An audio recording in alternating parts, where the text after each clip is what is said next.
तो हम्म। आपसे प्रश्न अभी जितने लोगों के, अमित सर अगर आपकी अनुमति हो तो मैं अगले जी, वक्ता को अगले वक्ता प्रश्न। को आमंत्रित करिए सर। जी जी सर। मैं अगले वक्ता को जिनको आमंत्रित करने जा रहा हूँ, आपका नाम है डॉक्टर ओम प्रकाश प्रजापति। आप इस समय जो है सहायक प्रोफेसर हैं हिंदी विभाग, हिमाचल प्रदेश केंद्रीय विश्वविद्यालय धर्मशाला कांगड़ा में, और बहुत सारा आपका कार्य रहा है। आप जो है इसमें अटल बिहारी वाजपेयी विश्वविद्यालय भोपाल में भी आपने अध्यापन कार्य किया है। इंदिरा गांधी राष्ट्रीय मुक्त विश्वविद्यालय नई दिल्ली में आप परामर्शदाता रहे हैं। जो आपका सबसे बड़ा काम है, मशीनी अनुवाद में शब्द अर्थ निर्धारण अनुसारक विशेष संदर्भ में आपने प्रोजेक्ट कार्य अपना किया है, और एक आपने पुस्तक का संपादन किया है, लोक साहित्य में ज्ञान परंपरा। इसके अलावा आपने अनेक सम्मेलनों में अपने शोध पत्र वाचन एवं जो है प्रपत्र जो है प्रस्तुत किया है। खासकर जब हमारी विभागाध्यक्ष आदरणीय डॉक्टर नीलम मैडम ने शुरुआत में ही बता दिया था कि किस तरह से जो है मशीनी भाषा में लोकोक्तियों का प्रयोग किया, उनका अनुवाद किया जा सकता है, क्या उनकी उपयोगिता है, इसी संदर्भ में आप अपने विचार को रखेंगे। तो क्या हमसे आप जुड़ पा रहे हैं डॉक्टर ओम प्रकाश सर? जी जी जी, नमस्कार नमस्कार सभी को, नमस्कार नमस्कार। नमस्कार नमस्कार। आइए सर, स्वागत है आपका, बहुत बहुत सादर अभिनंदन है इस आभासी मंच पर सर। जी नमस्कार। सर सबसे पहले गलवान घाटी में भारतीय और चीनी सैनिकों के बीच में जो हिंसक भिड़ंत हुई है वह दुखद है पूरे देश के लिए, और चीन की नापाक विस्तारवादी नीति के कारण हमारे देश के 20 भारतीय जवान शहीद हो गए हैं। सभी भारतीय शहीद जवानों को इस वेबिनार के माध्यम से हम सब विनम्र श्रद्धांजलि अर्पित करते हैं। काशी नरेश राजकीय स्नातकोत्तर महाविद्यालय भदोई के सम्मानीय कुलपति प्राचार्य जो अभी शायद उपस्थित नहीं है, पीएन डोंगरे जी, आदरणीय विभागाध्यक्ष डॉक्टर किरण शर्मा जी, मेरे परम मित्र अमित गोयल जी जो हिंदी साहित्य के साथ साथ भाषा विज्ञान और अनुवाद के वरिष्ठ अध्येता भी रहे हैं, और डॉक्टर उमेश जी और प्रीति जी और नीलम जी, और उक्त संगोष्ठी में प्रतिभागियों को सादर नमस्कार। जो विषय रखा है वो वास्तव में ही बहुत बढ़िया रखा है, क्योंकि लोक साहित्य और लोक ज्ञान परंपरा को लेकर आज जो देश में स्थिति बन रही है वो काफी बड़े बड़े विद्वान भी इस पर चर्चा कर रहे हैं। सबसे पहले हम एजुकेशन की बात करते हैं, उसी से जोड़ते हुए इसको प्रसंग को लेंगे। तत्कर्मेण बंधाए शाविद्याया विमुक्ते आयाशाया परम कर्म विद्यान्यासिल्पने पुणम।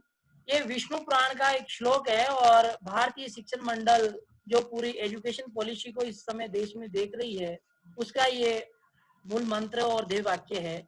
इसमें कहा गया कि कर्म वही है जो बंधन में ना बांधे, विद्या वही है जो मुक्त करे, अन्य सभी कर्म निरर्थक क्रिया, अन्य सभी अध्ययन केवल कारीगरी मात्र है। क्या हम आज की जो एजुकेशन पॉलिसी है, जो आज का जो हमारी शिक्षा नीति है, क्या इसके अनुसार है? क्या भारतीय लोक परंपरा, भारतीय ज्ञान परंपरा, भारतीय साहित्य और जो भारत जिसको हम विश्व गुरु या नालंदा इनका जो नाम लेते हैं, क्या उस तरह की शिक्षा नीति है आज हमारे देश में? तभी तो हम आगे की बात करेंगे ना। अभी आदरणीय राहुल तिवारी जी ने बहुत सटीक कहा कि हमारे जितने भी बड़े अधिकारी हो, टीचर हो, सब कुछ हो, सबके बच्चे तो आप इंग्लिश मीडियम छोड़िए, देश में ही नहीं पढ़ते, विदेशों में जाके पढ़ते हैं। और हम आके मंच से लोक ज्ञान परंपरा, भारतीय संस्कृति, भारतीय ज्ञान परंपरा और भारतीय संस्कृति की बात करते हैं, जो न्याय उचित नहीं है मेरे दृष्टि से। क्योंकि जब हम खुद उस चीज को नहीं जानेंगे तब तक हम दूसरों को क्या कहेंगे। जब हम खुद अपनी गिरबान में झांक के नहीं देखेंगे, हम दूसरों को शिक्षा देंगे तो लोग मानेंगे नहीं। खुद बीड़ी सिगरेट पिए और दूसरों को मना करें कि नहीं सिगरेट पीना मना है, तो शायद वो प्रभाव बच्चों पे या छात्रों पे शिक्षक का प्रभाव नहीं पड़ेगा। जब तक आप अपने जीवन में चीजें नहीं उतारेंगे तब तक ये संभव नहीं है। तो ये चीज क्या हम लोकोक्ति और इसके माध्यम से जो हम कर रहे हैं आज की तारीख में, जो हम संगोष्ठियां कर रहे हैं, उन संगोष्ठियों के माध्यम से क्या हम लोक ज्ञान परंपरा और लोक साहित्य को लेके जा रहे हैं क्या? सबसे पहला हम इसी पे विचार करेंगे ना, क्योंकि लोक की जब बात आती है, लोक ज्ञान परंपरा की बात आती है, लोक साहित्य की जब बात आती है, तो लोक जब हम इसको लेके जाते हैं तो लोक की बात में लोक के अंदर आज हम किसी न किसी पीढ़ी के दर से आते ही हैं। हम कोई डायरेक्ट प्रकट नहीं हुए, हमारा कोई अवतार नहीं हुआ। हमारे भी जो हमारे गार्जियन रहे हैं, हमारी दादी जी रही है, अम्मा जी रही है, उन पे आप जाके देखिए। जब हम हमारा जीवन काल का प्रारंभिक शिक्षा या प्रारंभिक जो बचपन आज याद करते हैं, तो सहज ही छोटी छोटी बातों को इतनी बड़ी अभिव्यक्ति कर जाती है। क्यों नहीं आज प्रधानमंत्री को स्टेटमेंट देता तो 50 तरह के अर्थ निकालते हैं? क्यों राजनीतिक विश्लेषक शाम को दंगल में आके बात करते हैं कि इसका अर्थ ये होगा, इसका अर्थ ये होगा? लोकोक्ति का अर्थ ही है लोक से आना। ये जरूरी नहीं है कि एमए, एमफिल, पीएचडी वाला ही व्यक्ति लोकोक्ति का करे। जब भी शिक्षा की हम बात करते हैं तो जो हाई एजुकेशन है वो ऊपर से बुक्स में जाती है, लेकिन लोकोक्ति बिना पढ़े लिखे लोगों के माध्यम से हायर एजुकेशन में आई है। तो क्यों नहीं हम उनकी संवेदनाओं और उनकी भावनाओं को जोड़ते हैं? जब हम उनकी भावनाओं को, जब वो कहते हैं, मुझे आज भी याद है कि जब मैं शायद तीसरी या चौथी क्लास में पढ़ता था तो मेरी दादी जी मुझे कहा करती थी कि जाओ वो काम करके आओ। तो मैं राजस्थान में वो बोलती थी, कहती थी कि जब जाओ बेटा फला काम करके आओ, तब हमारी इच्छा नहीं हुआ करती थी और उस काम को हम सही तरीके से नहीं कर पाए। उसका जो रिजल्ट या उसका जो परिणाम जो होता था वो नकारात्मक दृष्टि का आया या नहीं आया। तो एक सवाल एक लोकोक्ति बोलती थी, रोते रोते जाओ मरे के संसार लेके आओ। तो हमारे 8वीं क्लास तक पढ़ने तक तो हमको समझ में ही नहीं आया कि ये बोलती क्या है। ना कोई मरा ना कोई रोया। फिर राजस्थान में इस तरह का ये क्या बोलती है। लेकिन वो लोकोक्ति एक बहुत बड़ी दिशा देने की बात करती थी और वो एक भी दिन स्कूल या कक्षा या कहीं पे भी पढ़ने नहीं गई और वो एक जीता जागता लोकोक्ति और मुहावरों का इंसाइक्लोपीडिया थी। हर बात में वो लोकोक्ति के माध्यम से ही अपनी बात कहती थी। जो लोग समझते थे, जो लोग समझदार होते थे वो लोग समझ जाते थे, जो लोग नहीं समझ पाते थे वो नहीं समझ पाते थे। क्यों आज हम एजुकेशन को उससे तोलते हैं? क्यों मेघालय की शिक्षा नीति से हम चल रहे हैं? इस वजह से ये सारी समस्याओं पालन आ रही है। इन सारी समस्याओं का समाधान तब होगा जब हमारी शिक्षा समाज पोषित होगी, हमारी शिक्षा भारतीय परंपरा और ज्ञान परंपरा से पोषित होगी, तब जाके लोकोक्ति का और लोक की बात आएगी। आज मृदुला सिन्हा जी जो पूर्व राज्यपाल रही है और वो हिंदी साहित्य की उनका बड़ा नाम है, वो हर जगह जाती है, लोक साहित्य की बात करती है, लोक की बात करती है। तो जब लोक की बात हम लोग करते हैं तो कुछ मैं कल से लगातार इस संगोष्ठी को सुन रहा हूँ, कई छात्रों और शोधार्थियों के सवाल है कि क्यों, अभी भी एक सवाल आया था कि क्यों हम इसको रोजगार से जोड़ दें, क्यों नहीं हम इसको समाज से जोड़ दें, क्यों नहीं हम इसको जोड़ दें? तो ये काम कौन करेगा? किसी के ऊपर कोई सवाल टालने से ये नहीं होगा ना कि ऐसा होगा। क्यों आज देश में वैज्ञानिक तकनीकी शब्दावली आयोग इतना बड़ा वैज्ञानिक, जिसके हर राज्य की सेंट्रल गवर्नमेंट की ग्रंथ अकादमियां है, 35 लाख हर साल का बजट होता है, क्यों नहीं वो लोक की बात करते हैं? क्यों नहीं वो मेडिकल और इंजीनियरिंग की बात करते हैं? जो आज पूरे देश में कौन सा देश है जो जिसमें मेडिकल और इंजीनियरिंग अपनी भाषा में नहीं होता? भारत मात्र एक ऐसा देश है जो अंग्रेजी भाषा में मेडिकल और इंजीनियरिंग करते हैं। भोजपुरी के जो छात्र होंगे, राजस्थान के जो छात्र होंगे, अवधी के जो छात्र होंगे, कन्नड़ के जो छात्र होंगे, मलयालम भाषा के जो छात्र होंगे, मराठी भाषा के जो छात्र होंगे, जो अपने भाव, जो अपने मन में जो भाव आएंगे वो अपने निज भाषा में आएंगे। तो क्यों वो अंग्रेजी पढ़ के फिर दूसरा एक व्यक्ति को पुल बनाने के लिए कहा जाए और उसका जो निर्माण, जो उसका जो कॉन्सेप्ट दिमाग में अपनी भाषा में आएगा और वो अंग्रेजी में पढ़ के फिर उसका ट्रांसलेशन करेगा, तो वो कितना दिन चलेगा? फिर उदाहरण देखते हैं कि वो पुल गिर गया, वो गिर गया, तो यही हाल होने वाला है। एक व्यक्ति ने एक उदाहरण के माध्यम से स्पष्ट करना चाहता हूँ। एक बहुत बड़े विद्वान थे और उनको अंग्रेजी और हिंदी और संस्कृत और सभी भारतीय भाषाओं का बहुत अच्छा ज्ञान था। तो उन्होंने एक बार चैलेंज किया कि आप मैं अपनी मातृभाषा बता सकते हैं कि मेरी कौन सी मातृभाषा है? क्योंकि जिसको कोई हेजिटेशन ना हो, जिसका उच्चारण अच्छा हो, और जिसकी सोर्स लैंग्वेज, आदरणीय डॉक्टर किरण शर्मा जी ने पहले ही सोर्स लैंग्वेज और टारगेट लैंग्वेज की बात की है। तो सोर्स लैंग्वेज और टारगेट लैंग्वेज जिसकी मजबूत हो, जिसकी स्रोत भाषा और लक्ष्य भाषा मजबूत हो, तो एक थोड़ा लगता है कि इसकी मदर टंग क्या होगी या इसकी मातृभाषा क्या होगी, तो नहीं बता पाए। जब उनका अंग्रेजी में व्याख्यान होता था तो बहुत अच्छी अंग्रेजी बोलते थे, जब हिंदी में उनका व्याख्यान होता तो बहुत अच्छी हिंदी बोलते थे। जैसे अभी राहुल तिवारी जी, डॉक्टर राहुल तिवारी जी का कोई बता नहीं सकता कि अंग्रेजी के विद्वान है, और वो भोजपुरी भी उतनी अच्छी जानते हैं। लेकिन इसी तरह से जब उनको कहा, किसी ने चैलेंज स्वीकार किया और कहा कि हाँ ठीक है मैं बताता हूँ, तो वो जब सो रहे थे किसी होटल में, तो उनको रात को 12 बजे जब गहरी नींद में थे, 3-4 बजे के आसपास, तो एक लड़के ने, एक शोधार्थी ने उनके ऊपर जाके बाल्टी पानी डाल दिया। तो वो जो उनकी जो मातृभाषा थी उसी में उन्होंने गाली निकाली। तब कहा सर आपकी मातृभाषा है। जब हम अपनी मातृभाषा को या हम अपनी लोकोक्ति को अपने मन में रखते हैं, यदि इसका सीधा सीधा उदाहरण मैं आज भी बताता हूं, यदि डॉक्टर किरण शर्मा यदि सेंट्रल यूनिवर्सिटी किसी भी केंद्रीय विश्वविद्यालय नागपुर की या केंद्रीय विश्वविद्यालय महात्मा गांधी अंतर्राष्ट्रीय हिंदी विश्वविद्यालय की कुलपति बना दी जाए, और यदि वो यहाँ का कोई भोजपुरी छात्र होगा और वो इनसे संपर्क करने आया, वो भोजपुरी जानता होगा, तो ये तुरंत भोजपुरी में, वो जैसे भोजपुरी बोलेगा तो भोजपुरी में बात करने लग जाएंगे। हम कितने भी पढ़े लिखे व्यक्ति क्यों ना हो, कितने भी बड़े प्रतिष्ठित पद पे ना हो, हमारी जब माताजी का या पिताजी का फोन आता तो हम अपनी अपनी मातृभाषा में बात करते हैं और लोगों के मुहावरों का प्रयोग करते हैं व्यंग्य के रूप में। जब हम वहां बात करते हैं तो फिर सभ्य समाज में बात करने पे क्यों हम डरते हैं? इसीलिए यदि लोकोक्ति और मुहावरों को पुनर्जीवित करना है और लोकोक्ति और इनको जीवित करना, तो हम लोगों को ये बीड़ा उठाना पड़ेगा, और इसके साथ हमको सबके मिलकर एक काम करना पड़ेगा, क्योंकि लोकोक्ति और मुहावरों में ही असली भारत बसता है। यदि हम भारत को विश्व गुरु बनाने की बात करते हैं, ये सौभाग्य की बात है कि मुझे ये कहते हुए बड़ा सौभाग्य मिल रहा है कि मैंने अभी कुछ दिन पहले 450 कुलपतियों के साथ एक संगोष्ठी में मैंने भाग लिया था, उसका सह कन्वीनर के रूप में था। तो जो नई शिक्षा नीति आ रही है, उस नई शिक्षा नीति में ये चीजें आने वाली है जो आप अभी से कर रहे हैं।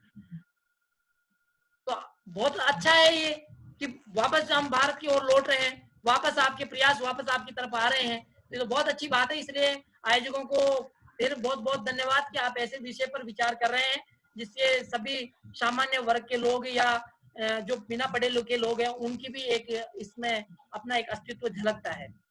मैं कुछ हिंदी की और राजस्थानी की कुछ ये कहावतें हैं उनको लेके बात करता हूँ। किसी एक शोधार्थी ने कल कहा था कि लोकोक्ति को हम साहित्यिक भाषा में कैसे परिभाषित करेंगे, तो किसी भी घटना या कहानी से संबंधित अनुभव के सार को व्यक्त करने वाली लोक प्रसिद्ध उक्ति कथन को लोकोक्ति या कहावत कहते हैं हम लोग। क्योंकि लोकोक्तियों में किसी भाषाभाषी समाज के सांस्कृतिक, ऐतिहासिक, पौराणिक, भौगोलिक, सामाजिक, आर्थिक, रहन सहन, रीति रिवाज, आचार विचार, शिक्षा दीक्षा, तंत्र मंत्र आदि के प्रभाव भरा होता है।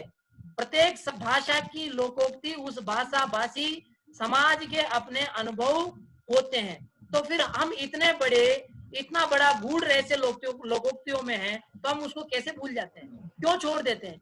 क्यों नहीं हम एक पाठ्यक्रम में लगा देते हैं लोकोक्ति को? क्यों नहीं हम पाठ्यक्रम के किसी में एक पेपर के ऑप्शनल पेपर में लोकोक्ति क्यों? कौन मना करता है? सरकार मना करती है। क्योंकि बोर्ड ऑफ स्टडी में तो खुद विश्वविद्यालय का हेड या कॉलेज के प्राचार्य या कॉलेज के विभागाध्यक्ष शामिल होते हैं ना। क्यों नहीं हम एक लोकोक्ति, चलो उसमें भी आपकी बाउंडेशन है तो कक्षा में पढ़ाने से कौन मना करता है आपको? शिक्षक और छात्र के बीच तो मानस पुत्र और पुत्री जैसा भाव होता है, तो आपको कौन मना करता है? आप एक क्लास में जब आप क्लास समाप्त करते हैं तो लोकोक्ति के माध्यम से क्यों अपना उस चैप्टर को परिभाषित करते हैं? क्योंकि जब फर्स्ट मेमोरी से सेकेंडरी मेमोरी की बात करते हैं, जब फर्स्ट मेमोरी से सेकेंडरी मेमोरी में जाने की बात करते हैं, स्थायित्व जब लाते हैं, जब हम कहते हैं बच्चा रटा मत करो, रटेगा नहीं तो क्या करेगा वो? इसीलिए रटता हो कि हम लोग शिक्षक उसको अपने विचारों को लोकोक्ति के माध्यम से सेकेंडरी मेमोरी में नहीं पहुंचाते। हम यदि लोकोक्ति के माध्यम से छात्र को सेकेंडरी मेमोरी में पहुंचाए तो रटने की विद्या खत्म हो जाएगी। एक लोकोक्ति है। रघुकुल रीत सदा चल आई, प्राण जाए पर वचन न जाए। क्यों आज भी प्रासंगिक है? आज कई विद्वान बड़े ढिंडोरा पीटते हैं कि हम आधुनिक हो गए, आधुनिक हो गए, आधुनिक हो। क्या आधुनिकता की परिभाषा उनकी? कबीरदास को देखिए आप, कबीरदास का साहित्य देखिए, कबीरदास का जो साहित्य वो आज भी प्रासंगिक है। संस्कृत का साहित्य अभिज्ञान शाकुंतलम है, तो अभिज्ञान शाकुंतलम की आज भी प्रासंगिकता है। आज एक राइटर एक पुस्तक लिखता है तो उसको, उस पुस्तक को प्रकाशित करने और प्रचारित करने के लिए लाखों रुपए खर्च करता है। क्या आज अभिज्ञान शाकुंतलम और कबीरदास के साहित्य को क्या हम लोग प्रयास करते हैं? नहीं करते। फिर भी वाणी प्रकाशन प्रतिवर्ष छापता है। क्यों छापता है? क्योंकि उसकी जरूरत है। इस आधुनिकता में, इस मॉडर्नाइजेशन में भी आज उसकी आवश्यकता है। तो ये हम नहीं कह सकते। इसलिए लोकोक्तियों का बहुत अधिक इस प्रासंगिकता है इस समाज में। रघुकुल रीत सदा चले आई, प्राण जाए पर वचन न जाए। कौन सा व्यक्ति नहीं जानता इस लोकोक्ति को? क्या हमारे जो अनपढ़ हमारे माता पिता हैं, या हमारे जो बुजुर्ग हैं, या जो हमारी पीढ़ियां हैं, हमारे दादा दादी हैं, क्या वो इस लोकोक्ति को नहीं जानते? जानते, देते हैं उस समय आने पर, इसका उदाहरण देते। और कितना गूढ़ रहस्य छिपा हुआ है इसमें। इस एक लोकोक्ति पे एक रिसर्च हो सकता है। रघुकुल रीत सदा चलाई, प्राण जाए पर वचन न जाए। आज राजस्थान में लोग अपनी पगड़ी नहीं उतारते इस लोकोक्ति से प्रभावित होकर कि हमारी पगड़ी उतर गई तो हमारा सब कुछ चला गया, हमारी मूंछ कट गई सारा कुछ चला गया। क्यों?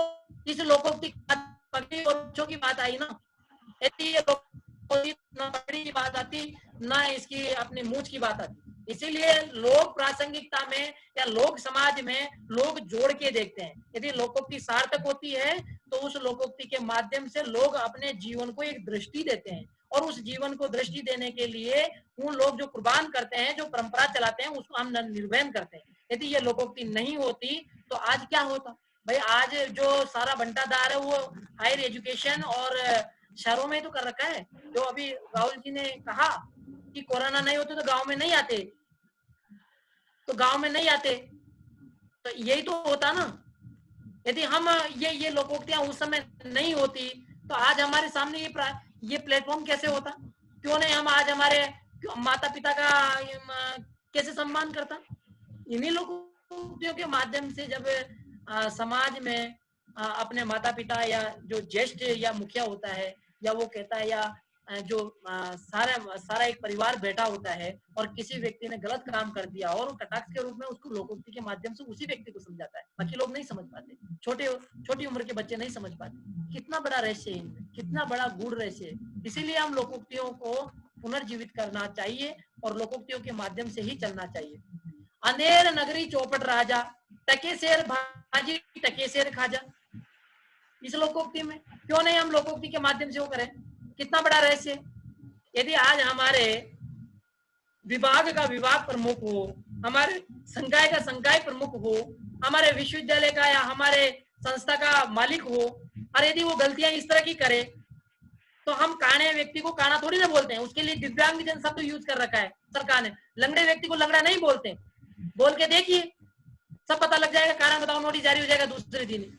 तो हम जब बात करेंगे तो लोकोक्ति के माध्यम से ही कहेंगे ना कि अंधेर नगरी चौपट राजा। जब अंधेर नगरी चौपट राजा व्यक्ति इतना स्वार्थी हो गया अपने काम के लिए, अपना स्वार्थ सिद्ध करने के लिए, तो लोकोक्ति का प्रयोग करता है। लेकिन जब वो लोक की बात आती है, समाज की बात आती है, तो कहता है ये गंवार जैसी कैसी भाषा का प्रयोग कर रहे हैं, ये क्या हो रहा है, ये किस तरह का साहित्य है। अरे आज देखिए भारत चंद्रमा पे जा रहा है, फलाना यान बन गया, मशीन ट्रांसलेशन हो गया है, आई ट्रांसलेशन हो गया है, और आप अभी भी उसी में उलझे हुए हैं। आधुनिकता में चलिए, आधुनिकता भी लोक से ही आएगी, आधुनिकता भी वहीं से आएगी, हमारी जड़ों से आएगा। इसीलिए भारत कहता है कि जड़ों की तरफ लौटें, दूसरों की नकल करना बंद करें। नकल कर रहे हैं इसीलिए भुगत रहे हैं ना आज हम लोग। इसीलिए 20 हमारे जो सैनिक है वो इसीलिए तो मर रहे हैं ना। यदि जड़ों की तरफ होते हैं, जड़ों की तरफ ही होते हैं, तो क्यों हम आज इसी ऐसी स्थिति परिस्थिति में होते हैं। ये स्टेटमेंट है आचार्य विद्यासागर जी महाराज का। आचार्य विद्यासागर जी महाराज ने पूरा जीवन समाज को समर्पित कर दिया है। त्रिलोक की दर्शन के संत है, आज भी राष्ट्रीय स्तर के संत है जो अपने जीवन में कभी एक तन पे एक कपड़ा तक नहीं है, सर्दी हो, गर्मी हो, बरसात हो, सब कुछ हो, समाज के लिए जीते हैं और समाज के लिए कार्य करते हैं। कन्नड़ भाषी होते हुए भी भारतीय भाषाओं को बढ़ावा देने के लिए दिन रात प्रयास करते हैं। उन्होंने भारत के प्रधानमंत्री जी को कहा है अपनी जड़ों की तरफ लौटें। उनका एक महाकाव्य है मूक माटी, उसमें सारी समस्याओं का समाधान है। तो बात हो रही थी अंधेर नगरी चौपट राजा। जब हमारा स्वार्थ होता तो कहते थे अंधेर नगरी चौपट राजा। क्यों नहीं अंधेर नगरी चौपट राजा का हम नाटक करते हैं, एक नाटक के माध्यम से एक पूरे समाज को दृष्टि देते हैं। नहीं, आप देखिए इस नाटक को, अंधेर नगरी चौपट राजा। इस नाटक को देखने के बाद आप 5 दिन तक अपनी स्मृति पटल से नहीं निकाल सकते। एक लोकोक्ति ने एक इतना बड़ा परिवर्तन कर रखा है। इसी लोकोक्ति पे तो पूरा एक नाटक है ना, तो ये भी नाटक बन सकता है, नाटक देख सकते हैं। तो फिर इसमें ऐसी कौन सी कैपेसिटी नहीं है जो हमारे पाठ्यक्रम में लग सकती है या नहीं लग सकती। इसी तरह और भी कई लोकोक्तियां हैं। अधगल गगरी छलकत जाए, अधगल गगरी छलकत जाए। कल परसों शायद नीलम जी ने या प्रीति जी ने इसका उदाहरण दिया था, वो प्रसंग थोड़ा ठीक नहीं था, मैं उसमें करेक्शन कर देता हूँ। अधगल गगरी छलकत जाए, ये अधगल गगरी छलकत जाए है क्या? भारतीय समाज में या भारतीय परंपरा में जब महिलाएं कुएं से या तालाब से या नदी से पानी लेकर आती थी, तब पानी लेकर आती थी तो वो महिलाओं में एक प्रवृत्ति है कि वो जब सारी सखी सहेलियां एक साथ पनघट पे या नदी के तट पर या तालाब पे मिलती है तो वो बातचीत करती है। जैसे भारतीय परंपरा में एक विधान और है, जैसे आज जूम एप चल रहा है, उस तरफ पुराने प्राचीन दौर में जाएंगे तो मंदिर हुआ करते थे। मंदिर में बैठ के सब लोग आरती या पूजा या जो भी करते थे, तो वहां से एक मैसेज कन्वे हो जाता था पूरे गांव का कि भाई ये विपत्ति है, बारिश नहीं हो रही, तो इसे देवताओं को पूजने के लिए इतना इतना घी इकट्ठा करना है, या फला व्यक्ति को ये कहा। तो एक पूरे समाज का, पूरे गांव का एक मैसेज प्रसारित। तो इस परंपरा का निर्वहन करने के लिए तो उस समय एक अधगल गगरी छलकत जाए, जब महिलाएं अपने घड़े में अपने घर के लिए पानी लेकर आती थी, तो जब घड़ा पूरा भरा होता है तो पूरा घड़ा भरा होने के बाद महिलाएं नृत्य करते हुए आए तो भी उस घड़े का पानी बाहर नहीं आता है। ये आज भी प्रैक्टिकल आप देख लीजिए, कहाँ इसमें देखा कोई गलत है? यदि घड़ा या कोई भी मिट्टी का बर्तन या चीनी का बर्तन या तांबे का बर्तन या प्लास्टिक का बर्तन या पीतल का बर्तन यदि पूरा भरा हुआ हो और महिला उसको सर पे रख के लेके आए, तो वो निसंकोच उसको 1 किलोमीटर 2 किलोमीटर 3 किलोमीटर जितना चाहे उतना आप वो ले जा सकती है, बातचीत करते हुए, नृत्य करते हुए, लेकिन उसका पानी बाहर नहीं आएगा। लेकिन उसी घड़े को आप या उसी बर्तन को आप आधा या आधे से ज्यादा या आधे से कम यदि उसमें जल होगा तो वो कितनी भी संभल कर चलेगी फिर भी उसका पानी बाहर निकलेगा। लेकिन इसका दूसरा अर्थ साहित्यिक दृष्टि से ये भी है कि जो अल्प ज्ञान का विद्वान होता है, जिसको कम ज्ञान होता है, वह व्यक्ति बड़ा ढोंग करता है। मैंने वो कर दिया, मैंने ये कर दिया। और यदि व्यक्ति को संपूर्ण ज्ञान हो, संपूर्ण विषय का ज्ञान हो, तो भारद्वाज मैडम और राहुल जी सर जैसा कभी भी वो प्रदर्शित नहीं होगा। मालूम ही नहीं चलेगा लोगों को। सहजता के साथ, सरलता के साथ अपनी अभिव्यक्ति को वो पूर्ण तरीके से अभिव्यक्त कर देंगे, लेकिन व्यक्ति को ऐसा आभास नहीं होगा। इसलिए ये कहा गया है कि अधगल गगरी छलकत जाए।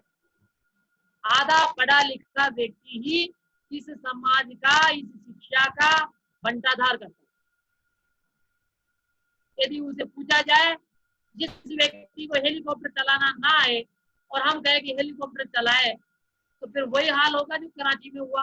कराची का तो पायलट बहुत अच्छा था, और जिस व्यक्ति को हेलीकॉप्टर चलवाएंगे और इसलिए इनमें बहुत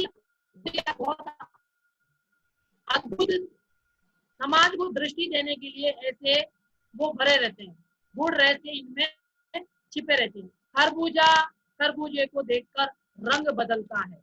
ये लोकोक्ति भी काफी प्रचलित है। खरबूजा खरबूजे को देखकर रंग बदलता है। क्यों? आज ये सार्थक नहीं।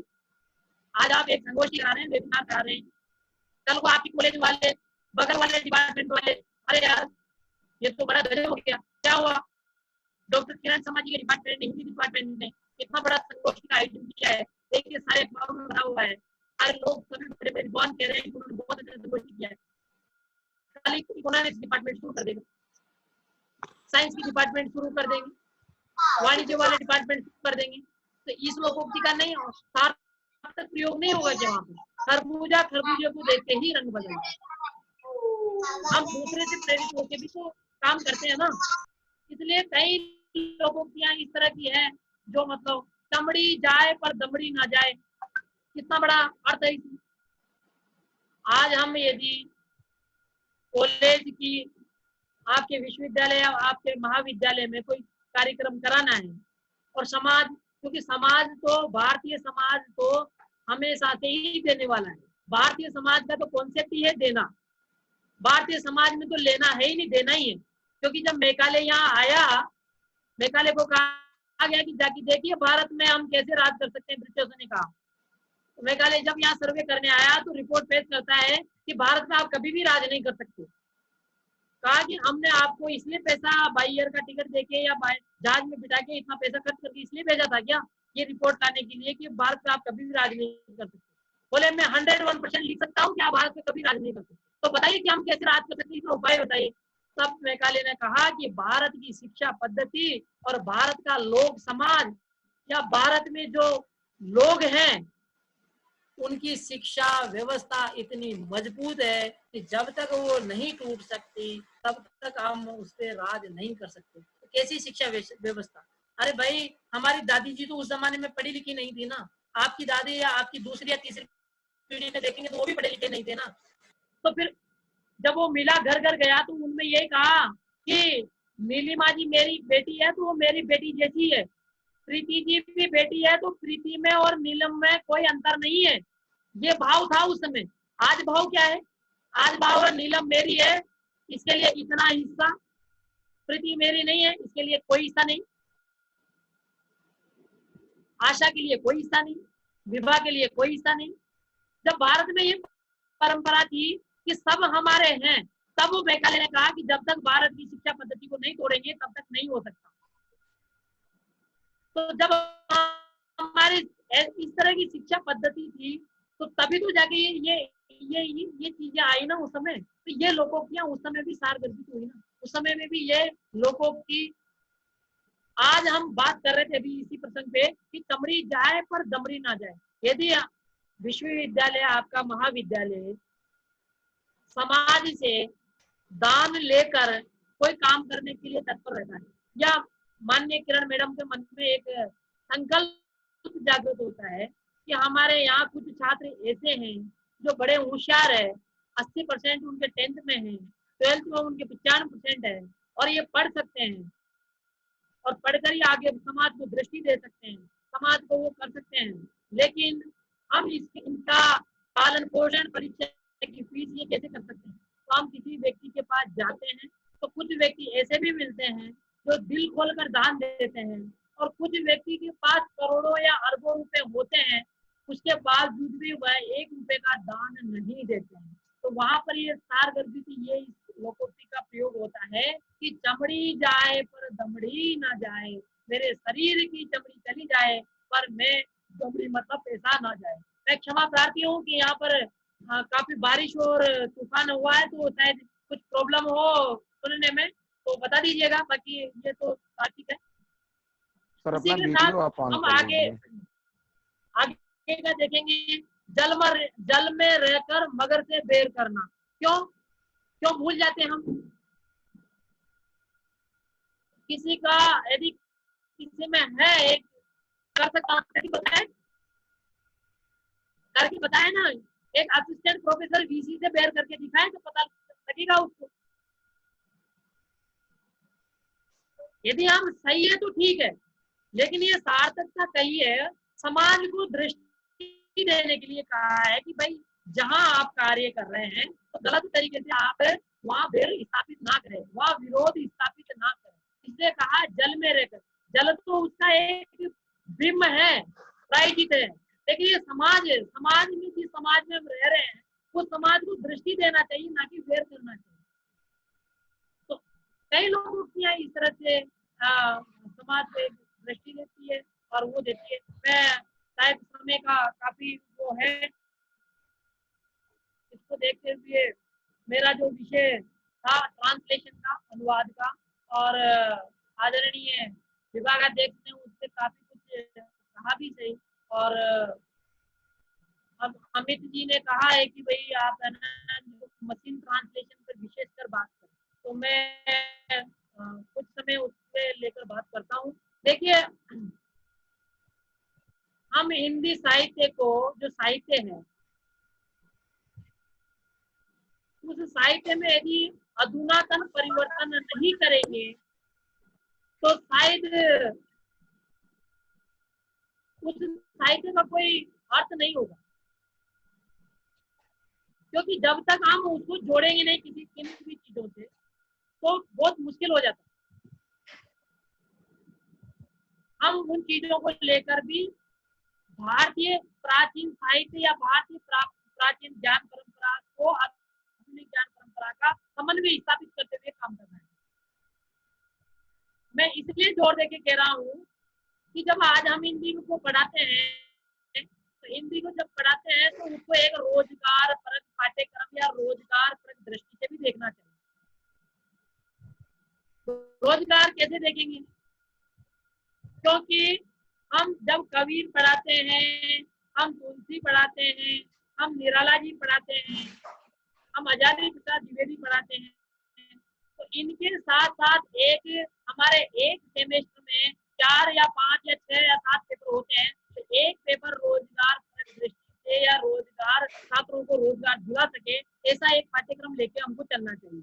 उसमें एक अनुवाद भी हो सकता है, एक भाषा विज्ञान का पाठ्यक्रम भी हो सकता है, और एक प्रयोजन मूलक हिंदी का भी हो सकता है, या कार्यालयीन हिंदी का भी हो सकता है। कई विश्वविद्यालय और कई महाविद्यालय इस पाठ्यक्रम को लेके चलते हैं, वो बधाई के पात्र भी हैं। अनुवाद की जब हम बात करते हैं तो अनुवाद से पहले हम भाषा विज्ञान की बात करते हैं, क्योंकि भाषा विज्ञान एक वट वृक्ष है और उसकी शाखा है एक अनुवाद, एक ब्रांच है, इसकी कई अन्य शाखाएं भी है। भाषा विज्ञान के अंतर्गत ध्वनि विज्ञान, स्वन विज्ञान, स्वनिम विज्ञान, ध्वनि विज्ञान, वाक्य विज्ञान, पद विज्ञान और प्रोक्ति डिस्कोर्स, जिसको हम कहते हैं प्रोक्ति विज्ञान, ये उसकी मूल ब्रांचें हैं। और इसके साथ साथ इसकी सहायक ब्रांचें होती है, जैसे कोश विज्ञान, शैली विज्ञान, अनुवाद विज्ञान। अनुवाद विज्ञान की भी फिर अलग ब्रांच हो जाती है मशीन ट्रांसलेशन, और मशीन ट्रांसलेशन मशीनी अनुवाद में भी एक फिर ब्रांच चल जाती है आई ट्रांसलेशन। तो इस तरह से मैं एक पहले भाषा को एक डेफिनेशन देकर भाषा को एक हल्का सा तथ्य देते हुए आगे बात करता हूँ। भाषा क्या है? यादृच्छिक ध्वनि प्रतीकों की वह व्यवस्था जो एक समाज के विचार को दूसरे समाज में प्रेषित करना। तो यहाँ दो बात हम ध्यान देखेंगे। यादृच्छिक ध्वनि प्रतीकों की व्यवस्था, यादृच्छिक का मतलब क्या है यहाँ पर? या यादृच्छिक का पृथक हमने मान लिया, जैसे गाय और घोड़ा है या गाय और बैल है।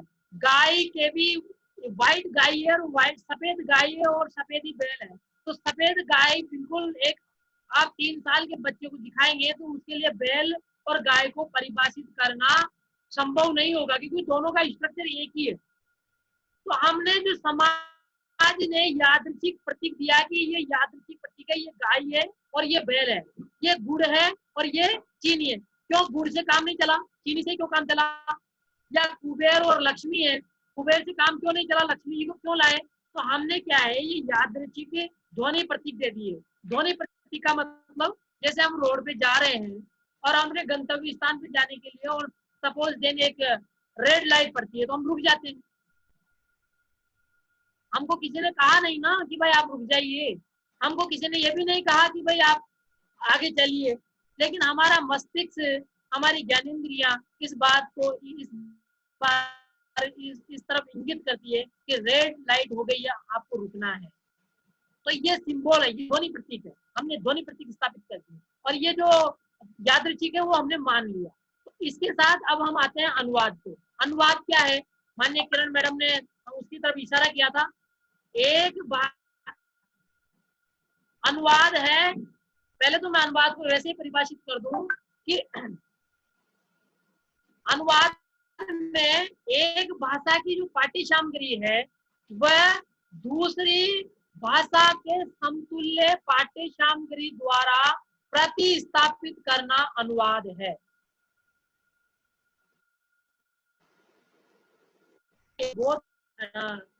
यदि तुम मतलब कहे हुए के पीछे कहना, लेकिन ये इसका काफी बड़ा इतिहास है कि ये कब से चालू हुआ, कब से प्रारंभ हुआ, और हमारे ऋषि मुनि, और ये वास्तव में ये लोकोक्ति और जो लोक ज्ञान है वहीं से आप मान के चले। आज के स्मार्ट क्लास जो है, जूम ऐप है, गूगल मीट है, फेसबुक है, व्हाट्सएप है, क्या कृष्ण और राम के जमाने में जब शिक्षा दी जाती थी उस समय था? नहीं था। लेकिन आज हमारी शिक्षा से ज्यादा बेहतर शिक्षा उनकी थी, उनका एजुकेशन अच्छा था।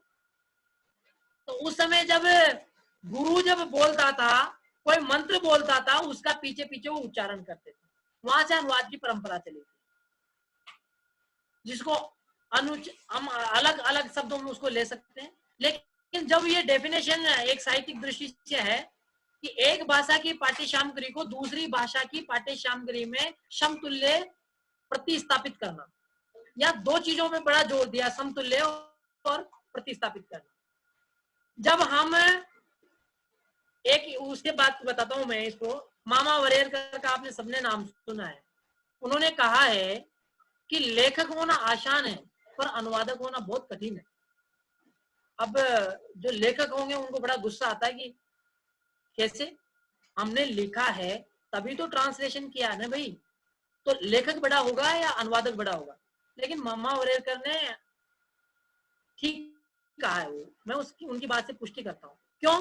क्योंकि मान लो आज माननीय राहुल तिवारी जी ने या त्रिभुवननाथ शुक्ला जी ने कोई पुस्तक लिखी और कोई भी साहित्य लिखा, और इस साहित्य को यदि मुझे ट्रांसलेशन करना है या अमित गोयल जी को ट्रांसलेशन करना है, जब इनके मन में मान लो कोई ये जब लिटरेचर साहित्य लिखना प्रारंभ किए और उस समय प्रकृति का बहुत बढ़िया चित्र इनके मन में आ गया, तो ये सहज भाव से लिख सकते हैं। जब ये साहित्य लिखेंगे तो इनके मन में या लिखने पर कोई बाउंडेशन नहीं है।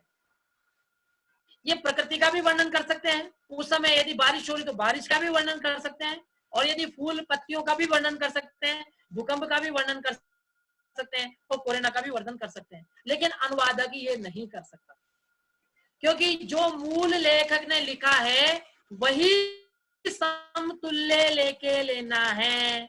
तो अनुवादक इसलिए कठिन हो जाता है कि एक व्यक्ति जब आदमी सर्जन करता है, ऑपरेशन करता है, तो एक व्यक्ति की आत्मा को दूसरे व्यक्ति में ट्रांसफर करना, ऐसा काम हो जाता है अनुवादक का।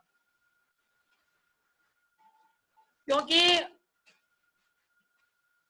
मैं थोड़ा सा इसमें प्रकाश डाल दूं, क्योंकि मेरा मशीन ट्रांसलेशन पे कहना है, लेकिन फिर भी अनुवाद पे थोड़ा सा विशेषकर मानव अनुवाद पे बोलता हूं। क्योंकि अनुवाद जब करेगा व्यक्ति तो उसको सोर्स लैंग्वेज और टारगेट लैंग्वेज, स्रोत भाषा और लक्ष्य भाषा दोनों का ज्ञान होना कंपलसरी है। लेकिन इसी के साथ साथ सोर्स लैंग्वेज टारगेट लैंग्वेज से काम नहीं चलेगा। क्यों काम नहीं चलेगा? क्योंकि एक अंग्रेजी जिसको बहुत अच्छी आती है और हिंदी भी बहुत अच्छी आती है, अमेरिका में कोई व्यक्ति बैठा हुआ है और उसको अंग्रेजी और हिंदी बहुत सॉलिड आती है, लेकिन जब वो ट्रांसलेशन करेगा तो मान लो अम्मा शब्द का प्रयोग नॉर्थ ईस्ट में या नॉर्थ में या साउथ में उत्तर प्रदेश में जब अम्मा शब्द का प्रयोग करेंगे तो हमारे मन में एक छवि बनती है। वो छवि क्या बनती है कि हमारी माता से ऊपर की उम्र की।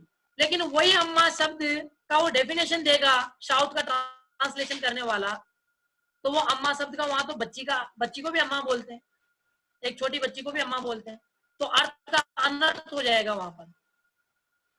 दूसरा उदाहरण मैं बताऊं, कि जैसे हमारे भारतीय परंपरा में या भारतीय लोक साहित्य में या भारतीय लोक में या भारतीय जनमानस में एक शब्द आता है मांड, कई लोग परिचित होंगे और शास्त्रों में भी इसका काफी विवेचन है।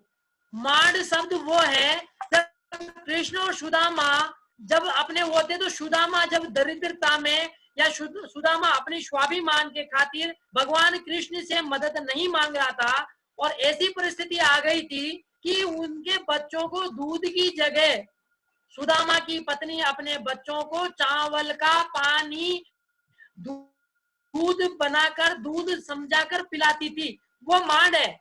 लाइए इसके लिए अंग्रेजी में शब्द, चैलेंज करता हूं मैं अंग्रेजी साहित्य वालों को कि मांड शब्द का कोई एग्जीक्यूट जो ये अर्थ दे दे वो बताएं। वो भारतीय संस्कृति भारतीय परंपरा को ले जाने वाला, और मांड का अर्थ होता है कि जब हम एक बटोई में या एक बर्तन में जब चावल उबालते हैं तो उसके ऊपर एक फेन आती है, एक परत आती है, उसको हम मांड कहते हैं। कैसे ट्रांसलेशन करेंगे? पाश्चात्य का कितना भी बड़ा विद्वान हो करके बताएं ट्रांसलेशन इसका, और भारतीय विद्वान भी हो अंग्रेजी का, वो करें इस मांड का ट्रांसलेशन एग्जिट वर्ड दे, क्योंकि कोई वर्ड नहीं है उसका। कैसे डिफाइन करेंगे? ज्यादा से ज्यादा उसका वर्ड ये लिखेगा ना, द बॉइल राइस वाटर या बॉइल वाटर राइस। क्या इससे द बॉइल राइस वाटर से ये ट्रांसलेशन हो जाएगा मांड का? नहीं होगा। तो लोकोक्ति तो बहुत बड़ी बात है, लोकोक्ति का ट्रांसलेशन करना तो बहुत बड़ी बात है। अब मैं मशीनी अनुवाद की तरफ और ध्यान ले जाने की कोशिश करता हूं कि मशीनी अनुवाद में क्या क्या काम चल रहे हैं और किस किस तरह से। हम एक वर्ड लेते हैं क्रेडिट। अब क्रेडिट का अर्थ होता है विश्वास, प्रतिष्ठा, श्रेय और शाख। मशीन ट्रांसलेशन का मतलब होता है जो मशीन से किया हुआ अनुवाद। और इसकी आवश्यकता क्यों पड़ी? इसकी आवश्यकता इसलिए पड़ी कि जब द्वितीय विश्व युद्ध हुआ था तो उस समय में डॉक्यूमेंट जो हमारी पॉलिसी थी वो पॉलिसी आउट हो रही थी, तो उस समय ट्रांसलेशन की एक मशीन ट्रांसलेशन के रूप में परिकल्पना की कि नहीं मशीन ट्रांसलेशन करना चाहिए जिससे ये हो। और आज की तारीख में मशीन ट्रांसलेशन 70%, 80% और 90% अलग अलग क्षेत्र में। यदि हम सामान्य प्रशासन की जब बात करेंगे तो सामान्य प्रशासन का जो अनुवाद होगा वह 80 से 90% तक उसका सही अनुवाद करता है। यदि हम साहित्य का अनुवाद की बात करेंगे तो वो 60 से 70% के अनुवाद का उसका एक्यूरेसी होती है। और यदि हम कविता का अनुवाद करेंगे तो 30 से 40% रहेगा। और यदि हम लोकोक्ति का अनुवाद की बात करेंगे मशीन ट्रांसलेशन में तो मुझे लगता है कि वो 0 ही मान के चलेगा, क्योंकि उसका अनुवाद करना मशीन के लिए संभव नहीं है। आदमी के लिए ही संभव नहीं है तो मशीन के लिए कहां से संभव होगा? क्यों? क्योंकि जब हम मशीन को, एक सिंपल उदाहरण से बताता हूं, जब आपके पास कंप्यूटर है या आप मान लो ऑफिस से, आप कार्यालय से अपने घर जाते हैं तो आपको कोई बताता नहीं है। एक बार आप जब घर से कार्यालय पहुंच गए और कार्यालय से घर पहुंच गए तो आपको कोई ये नहीं बताता कि आप दाएं मुड़िए, बाएं मुड़िए और सामने चलिए। या हमारे पास एक artificial intelligence NLP, natural language processing, ये हमारे पास ऑलरेडी हमारे मस्तिष्क में विद्यमान होती है। उसके अनुसार हम अपने अपने कार्य करते हैं, हमको बताना नहीं पड़ता। लेकिन मशीन के पास आर्टिफिशियल इंटेलिजेंसी नहीं है। जिस दिन मशीन के पास कुदरत की, भगवान की दी हुई आर्टिफिशियल इंटेलिजेंसी आ जाएगी और नेचुरल लैंग्वेज प्रोसेसिंग NLP आ जाएगी, उस दिन आदमी का कोई अस्तित्व नहीं बचेगा। इसीलिए मार्क का था सिस्टम, कंप्यूटर। यदि कंप्यूटर यदि बैक पे जाता है, अपने बैक फुट पे जाता है, तो इसी वजह से जाता है। कंप्यूटर में क्या करते हैं हम, एक सिस्टम में हम क्या करते हैं, एक डेटा देते हैं। जैसे हमने इस संगोष्ठी के जितने भी लोग हैं उनके नाम उसमें डाल देंगे तो वो रो डेटा हो जाएगा और वो डेटा उसमें रहेगा तो वो नाम दे देगा। तो मशीन ट्रांसलेशन कैसे करेगा? मैं एक वर्ड देता हूं, रमेशी गर्भवती है। हम जानते हैं कि महिला का नाम है रमेशी, तो रमेशी गर्भवती हो सकती है।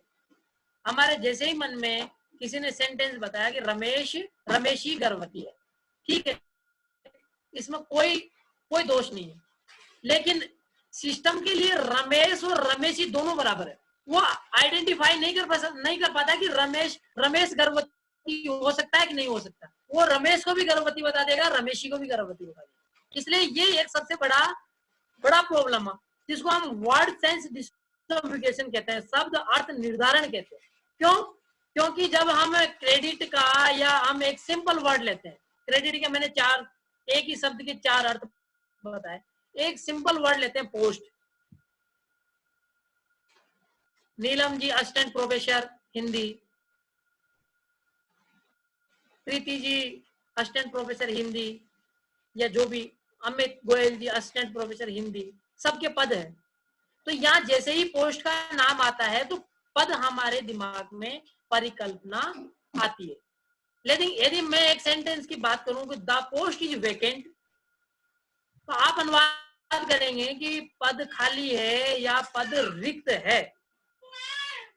लेकिन जब हम इसको ट्रांसलेशन करेंगे सिस्टम के माध्यम से, तो वो अर्थ क्या देगा इसका? पद खाली है तो लिखेगा ही लिखेगा, इसके साथ साथ वो लिखेगा कि खंबा खाली है, चौकी खाली है। तो जब आप वो पोस्ट का अर्थ चौकी और खंबा भी देगा। तो यहाँ शब्द अर्थ निर्धारण की बात आ गई। यदि मान लो हम Kalidas the old man, old के कितने अर्थ होंगे यहाँ पर? ओल्ड यानी उम्र, ओल्ड यानी वृद्ध, ओल्ड यानी अनुभवी। तो हम क्या कालिदास बूढ़े को भी लिखेंगे क्या? नहीं लिखेंगे। वहां पर हमारी दृष्टि से तो होगा कालिदास जी या कोई भी जो साहित्यकार होगा या कोई भी गरिमामय पद होगा, उसके लिए हम अनुभवी लिखेंगे। लेकिन हम उम्र की बात करेंगे तो क्या हमें लिखेंगे कि मेरी अनुभवी उम्र इतनी है? ऐसा भी नहीं लिखेंगे। इसलिए सिस्टम के साथ, आर्टिफिशियल इंटेलिजेंस के साथ ये सबसे बड़े प्रॉब्लम है कि वो शब्द अर्थ निर्धारण नहीं कर पाता। इसी तरह अभी जो काम चल रहा है, लगभग मोटे 4-5 सॉफ्टवेयर जो है भारत में, वो बहुत अच्छे से काम कर रहे हैं। एक अनुसारक है IIIT हैदराबाद, वो बहुत अच्छा काम करता है, उसकी एक्यूरेसी बहुत अच्छी है। और मंत्रा है, मात्रा है, और बहुत सारे सॉफ्टवेयर ऐसे हैं जो बहुत अच्छी एक्यूरेसी से काम कर रहे हैं। सीडेक नोएडा, सीडेक पूना, IIT मुंबई, IIT कानपुर, ये लोग काफी मेहनत से अलग अलग सॉफ्टवेयर बना रहे हैं। आज आप ताजुब करोगे कि स्पीकर एक भाषा में बोलता है लोकसभा का, और अन्य भाषाओं में वो चला जाता है। तो ये बहुत बड़ी उपलब्धि है मशीन ट्रांसलेशन। इसीलिए यदि किसी, अब इसको ज्यादा तो नहीं कर पाते, कोई बात कभी मौका मिलेगा तो मशीन अनुवाद में बात करेंगे। इसी के साथ मैं अपनी वाणी को विराम देता हूँ। नमस्कार। धन्यवाद जो है ओम प्रकाश प्रजापति सर, अभी आप लाइन पे ही रहिएगा। अगर किसी का कोई प्रश्न है तो ओम प्रकाश सर से कर सकते हो। प्रकाश सर जी अपनी वीडियो ऑन कर दीजिए। आप मुझे सुन पा रहे हैं सर? वीडियो ऑन है सर, हम लोग वीडियो लाइव देख पा रहे हैं। शायद आपके सिस्टम में कुछ प्रॉब्लम है, और बाकी वीडियो ऑन है। फिलहाल कुछ प्रश्न है, रेज हैंड का ऑप्शन हमारे 3 पार्टिसिपेंट्स, सम्मानित पार्टिसिपेंट्स ने रेज हैंड का ऑप्शन लिया है। जैसे डॉक्टर ओमकार जी, आप अपना प्रश्न ले सकते हैं सर, जिनसे भी आपको प्रश्न पूछना है।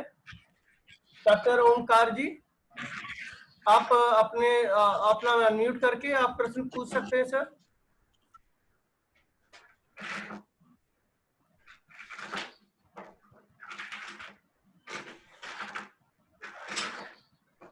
यदि किसी का कोई भी प्रश्न हो तो जी, किसी का भी। डॉक्टर प्रियंका एस, इन्होंने भी रेज हैंड किया हुआ है।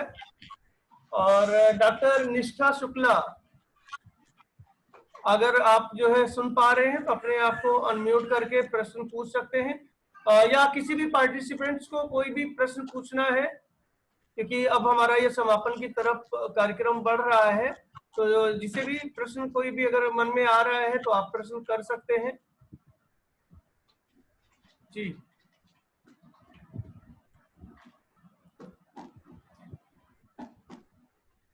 आज थोड़ा सा कुछ असुविधा हुई है हमारे पार्टिसिपेंट्स को भी, और क्योंकि आज नेटवर्क यहाँ पर बहुत ही प्रॉब्लम कर रहा है। 8-9 या कहिए कि 1 KB पर सेकंड से भी कम की स्पीड आ रही है। इस वजह से आज हम यूट्यूब पर इसे लाइव नहीं कर पाए, तो काफी कुछ इसमें डिस्टरबेंस रहा आज वॉइस क्लियरिटी में और बाकी सारी चीजों में। हालांकि नेटवर्क पर हमारा बहुत ज्यादा कह सकते हैं कि अधिकार नहीं है, नहीं कर पाते उस पर कुछ। तो लेकिन ये है कि काफी अच्छा रिस्पांस अभी तक हमें मिला है। मैं 2-3 लोगों का जिक्र करना चाहता हूँ जिन्होंने मेल पर मेरे अपना, क्योंकि वो कनेक्ट नहीं हो पाया, लेकिन उन्होंने लोकोक्तियों पर अपना एक कह सकते हैं कि अब्स्ट्रैक्ट जैसा उन्होंने भेजा हुआ है, क्योंकि ये प्रयास बड़ा सराहनीय